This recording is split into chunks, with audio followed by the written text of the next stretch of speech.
දැන් එතකොට ලෝක ප්‍රකට සඳකඩ පහන තමයි අනුරාධපුරයේ ඇතුළු නුවර බිසෝ මාලිගයේ ඉදිරියේ තියෙන සඳකඩ පහන. බිසෝ මාලිගය කියන්නේ මේක බිසවක් ඉඳලා එහෙම නෑ. අර වංශ කතාවල බිසෝ මාලිගයේ සඳකඩ පහන කියලා හඳුන්වලා තියෙනවා. මේක බිසෝ මාලිගයක් කිව්වට බිසවක් හිටව මාලිගාවක් කියම නෙවෙයි.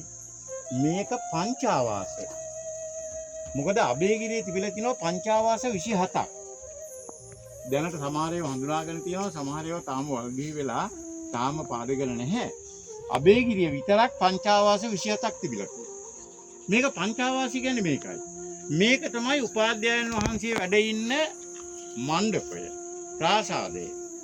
මේක වටේ තියෙන කුටි හතරක්, මෙන්න එක කුටියක්. මේ අර තව කුටියක්. මේ ඉන්නේ තවත් කුටියක්. මේ පැත්තේ තවත් කුටියක්. ඕන හතර පැත්තේ කුටි හතරක් තියෙනවා. මැද තියෙනවා ප්‍රාසාදය. හතර පැත්තේ කුටි හතරයි මැද ප්‍රාසාදයයි පංචා වාස. මේ මැද තියෙන ප්‍රාසාදේ වැඩ හිටියේ විනය ධර්ම උගන්වන ධර්ම විනය උගන්වන උපාධ්‍යායන් වහන්සේ. උන්වහන්සේ ජ්‍යෙෂ්ඨ ශ්‍රාවකයන් වහන්සේ නමක්. අතමිට උන්වහන්සේ මගපලලාභී ශ්‍රාවකයන් වහන්සේ නමක් මුල් කාලේ. පස්සේ කාලේ නම් මගපල නොලත් නමුත් ධර්මදර ධර්මානුධර්ම ප්‍රතිපන්න විනයදර ධර්මදර බහුශ්‍රුත ශ්‍රාවකයන් වහන්සේලා ඉඳලා තියෙන ගුරුවරු හැටියට. අයි අබේගිරිය එක්තරා ආකාරයක අධ්‍යාපන ආයතනයක්. චීනෙන් ආපු ෆාහියන් ඉගෙනගෙන තියෙන අබේගිරිය අවුරුදු 5ක් නිවාසිකව නතර වෙලා. පංචාවාස කිව්වහම මේ බැහැරින් තියෙන ඔය කුටිවල ඔය කුටි හතරේම ඉඳලා තියෙන ඉගෙන ගන්න හාමුදුරුවෝ. සාමණේර හාමුදුරු කිව්වට කමන්නේ නැහැ, පොඩි හාමුදුරු කිව්වට කමන්නේ නැහැ. ත්‍රිවිධ ලැබලා ධර්ම විනය ඉගෙන ගන්න කැමැත්තෙන් ඉන්න ශ්‍රාවකයන් වහන්සේලා තමයි ඔය බාහිර හතර දිශාවේ කුටි හතරේ ඉන්නේ. ඒ කුටි හතරේ ඉන්න හාමුදුරුවරු ධර්ම විනය ඉගෙන ගන්න ආවේ ප්‍රාසාදයේ. ඒ ප්‍රාසාදයට හතර පැත්තෙන් දොරටු හතරක් එහෙම නැහැ. මේ ප්‍රධාන දොරටු විතරයි. මේ ප්‍රධාන දොරටු විතරයි. ඒකේ තමයි මේ ලෝක ප්‍රකට සඳකඩ පහන තියෙන්නේ. මේක තමයි ඊටාම වටිනාම වස්තුව. මේක ආරක්ෂා කරන්න තමයි අපේ සමහර අය මෙහෙම කාස්විසි කරනවා, කාස්විසි කරලා එපා කියලා මොකද මේවට පළුදු වෙනවා. දැන් මේ සඳකඩ පහනේ මුලින්ම තියෙන්නේ අර්ධ පත්මයක්. විකසිත වෙච්චි පියුමක නෙළුම් මලක භාගයක් අර්ධ පත්මයක්. ඊළඟට කුඩා ලියවැලක්. ඊළඟට හංස පන්තියක්. ඊළඟට ලොකු ලියවැලක්. ඊළඟට සත්ව පන්තියක්. ඒ සත්ව පන්තියේ ඇතා, අශ්වයා, ඊළඟට ගවයා, ඊළඟට තව එක සතෙක් ඉන්නවා. සිංහය බලන්නකෝ. ඇතා මේ ඉන්නේ අශ්වයා. මේ ඉන්නේ ගවයා. මේ ඉන්නේ සිංහයා. එතකොට ඔව් ලොකු පේලිය. මොකද හේතුව දැන් මේ එක පේලියක හතර දෙනා එක දිශාවටම ගමන් කරන්නේ.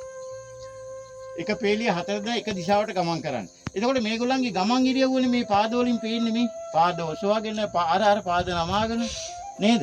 ඔය අශ්වයන් පාද නමාගෙන මේ ගමන් ඉරියව්ව. මොකද්ද මේ ගමන් ඉරියව්වෙන් කියන්නේ? මෙන්න මේ පිට තියෙන මෙන්න මේ තියෙනව නේද පලාපිති මොස්තරයක් පිට. ඔය පලාපිති මොස්තරෙන් කියන්නේ සසර කෙලෙස් නැමැති ගිනි දැල්. සසර කෙලෙස් නැමැති ගිනි දැල් වලින් දැවෙන නිසා ජාති ජරා ව්‍යාධි මරණ කියලා දුක් හතර එනවා මේ සංසාරගත සත්‍යයට. ඒ ජාති ජරා ව්‍යාධි මරණ දුක් හතර තමයි මේ සතුන් හතර දෙනාගෙන් නියෝජනය කරන්නේ. හස්තියා, අශ්වයා, වෘෂභයා, සිංහයා. එතකොට මේ සතුන් හතර දෙනා එකම දිශාවකට දුවන්නේ සතර චක්‍රයක් වගේ මේ ජාති ජරා ව්‍යාධි මරණ. ජාති ජරා ව්‍යාධි මරණ. මරණය වුණා ආයි ජාති උපදිනවා. ආයි ජරාවටපත් වෙනවා. ආයි ලෙඩ වෙනවා. ආයි මැරෙනවා. ආයි උපදිනවා. ආන්න ජාති ජරා මරණ. සතර චක්‍රයක් වගේ තමයි ගමන් කරන්නේ. එහෙමනම් පරණිතාන මහත්මයා කියනවා, සෙනරත් පරණිතාන මහාචාර්යවරයා මේක සඳ එකඩ පහන අර්ධ චන්ද්‍ර පාෂාණය කියලා සංස්කෘතියෙන් හඳුන්වන්නේ. අර්ධ චන්ද්‍ර පාෂාණය. අඩ සඳ පහන හඳක භාගයක් වගේ. එතකොට ඒක තමයි සඳකඩ පහන හැටියට පිළිපෙරළි ඇවිල්ලා හදිලා තියෙන්නේ. මේ සඳකඩ පහනේ අනිත් භාගිකෝ අනිත් භාගේ මේකේ යට. එහෙමලු හිතන්න කියලා කියනවා. මේක භාගයක් නෙවෙයි සම්පූර්ණ චක්‍රයක්. සසර ගැන දාර්ශනික පණිවිඩයක් දෙන සම්පූර්ණ චක්‍රයක් මේක. මේකේ භාගයක් මේ ප්‍රාසාදයට යට වෙලා තියෙනවා. මේ පියගැට පොළට යට වෙලා ප්‍රාසාදයට යට වෙලා භාගයක් තියෙනවා. භාගයක් අපට පේන්නේ. ඒ භාගයෙන් අපට පණිවිඩය දෙන්න පුළුවන්. මේ කෙලෙස් නැමැති ගිනිදැල් පලාපති මොස්තරේ. ඊළඟට සතුන් 4 දෙනාගේ තීරුවෙන් ජාති ජරා ව්‍යාධි මරණ. ඊළඟට ලොකු ලියවැලෙන් තෘෂ්ණාව. ඊළඟට හංසපන්තියෙන් හංසයාට පුළුවන් කිරි වතුරයි වෙන් කරගන්න. ඒ වගේ හංස තීරුවක් දාලා තියෙන්නේ පින් පව් දෙක වෙන් කරලා හඳුනාගත්ත. වැරද හා නිවැරද හොඳ නරක දෙක වෙන් කරලා හඳුනාගත්ත සත්පුරුෂයන් නිවන කරා යනවා. තණ්හාව අඩු කරගෙන අර පොඩි ලියවැලෙන් කියන්නේ තණ්හාව අඩු වුණා කියලා. තණ්හාව අඩු වෙලා ඊළඟට විකසිත පත්මයෙන් කියන්නේ නිවන. නිවන් දැක්කා. මේක නිර්වාණය දක්වන දාර්ශනික පණිවිඩයක්. නිවන පිළිබඳව දාර්ශනිකව අපට ලබා දෙන අවබෝධයක්, පණිවිඩයක්, චින්තනයක් තමයි සඳකඩ පහණෙන් නිරූපණය කරන්නේ. මන්ද අඩපියුම ඊළඟට සාමාන්‍ය ලියවැල, ඊළඟට හංසපන්තිය, ඊළඟට ලොකු ලියවැල, ඊළඟට සත්වයන් 4 දෙනා, ඇතා, අශ්වයා, ඍෂභයා, සිංහයා. ඊළඟට මේ පලාපති මෝස්තරේ. පලාපති මෝස්තරේ තමයි කෙලෙස් නැමැති ගිනිදැල්. තණ්හා, රති, රාග, ලෝභ, ද්වේෂ, මෝහ ඒවා. එතකොට මේ සසර ස්වභාවය තමයි සඳකඩ පහණෙන් නිරූපණය කරන්නේ. ඊළඟට බලන්න පියගැට පිළේ තියෙන ගැටයන්. ඔය පියගැට පිළේ තියෙන මැදම හරියට බහිරව රූප එහෙම නෙමෙයි. වාමන රූප වලට කියන්නේ. බහිරව රූප තියෙන නිදන් වලට රජමාලිගාවල. මේ පූජනීය ගුණනගල වලට එන්නේ වාමන රූප.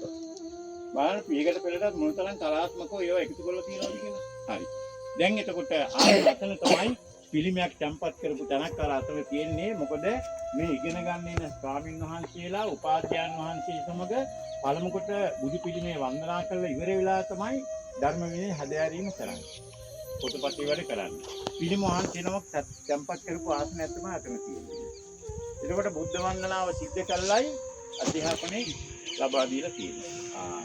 මේක උපාධ්‍යයන් වහන්සේ, ආචාර්යයන් වහන්සේ, ගුරුවරයා වැඩ හිටපු ප්‍රාසාදයේ 4 කොනේ තියෙන ඔය තියෙන ආවාස 4 ඉගෙන ගන්න සාමණේරයන් වහන්සේලා, අධ්‍යාපනය ලබන භික්ෂුන් වහන්සේලා හිටපු ප්‍රාසාද. මේකට කියන්නේ පංචාවාස.